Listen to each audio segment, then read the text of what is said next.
There is no end to education. From the moment we are born to the moment we die. It's all a learning process. Mr. Presiding Officer, fellow Toastmasters, welcome guests. But how long does it take to one person to switch to another language? Shouldn't be too difficult for someone who, like me, started to study English at the 5th grade? That's what I thought. It would be just a piece of cake. I just have to catch up on the local pronunciation, and that's it. Little what I know. When I came here, I discovered nobody understands me. I do not understand anybody. I couldn't order a cup of coffee in Starbucks because instead of latte, I was saying latte, and they were asking like, huh? Another issue was that Americans are smiling. Everywhere, always. Not that they don't like it, I just have personal trouble with that. Because in another part of the world, in Asia, Europe, Russia, people do not smile. They usually have deep thinking, face expression, or concern.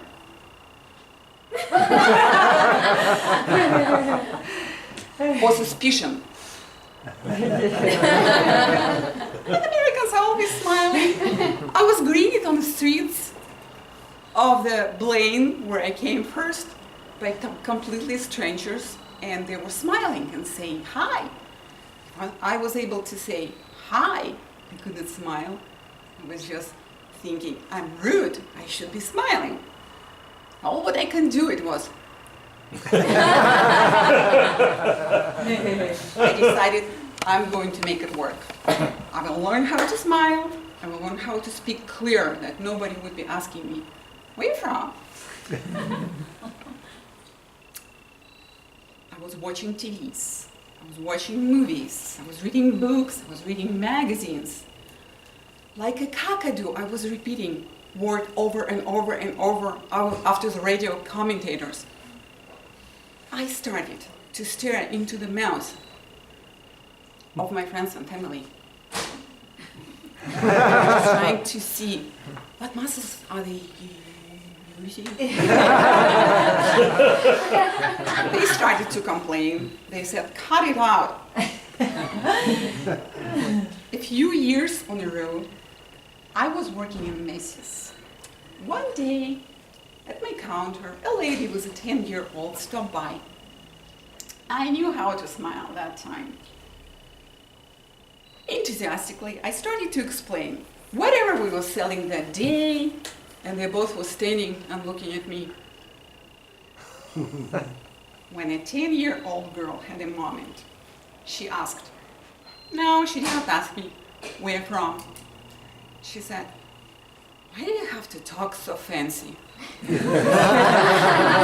mother started to apologize to me. She turned to the girl and she said, like, honey, this lady has an accent.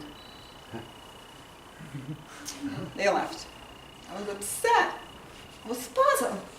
All those efforts and no success. On another hand, I bet that girl thinks that my accent was cool. I bet at home, in front of the mirror, she was practicing to speak like me. She was trying to be me. It's not so bad. The third issue I had, in English language, some words sound the same for foreign-born air, like bear and beer. Beach and bitch. I have really to watch what I'm saying and really think before I say something. One day, in Fred Meyer, I was ordering a cake for the big dance party, and a lady at the bakery counter asked me, okay, what size? And me, what size do you make? She said, oh, we can make a sheet size or a half sheet size?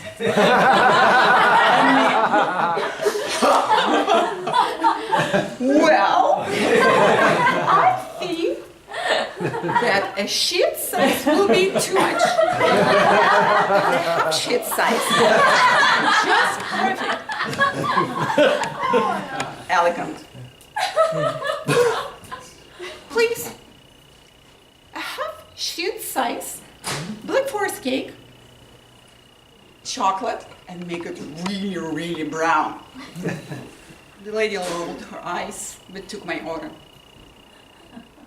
I left Fred Meyer in a very elevated mood. Now I know what to do, I thought. Okay, I took my cell phone, I texted to the party organizer and close friends. You're going to have half shit Black Forest chocolate cake. It's going to be ready on time. You're going to love it. They all said they're not going to eat it. Well,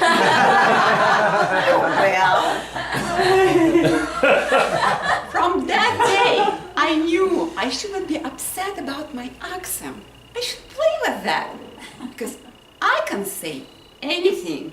And I can be blamed for that. Because this lady has an accent. Yes. Next morning, it was my turn to treat my co-workers with some tasty food. I was slicing the cheese when one of the guys came to the table, looked at the plates and said, "Who cut the cheese?" I turned to him, still with a knife in my hand, and I said, "I did."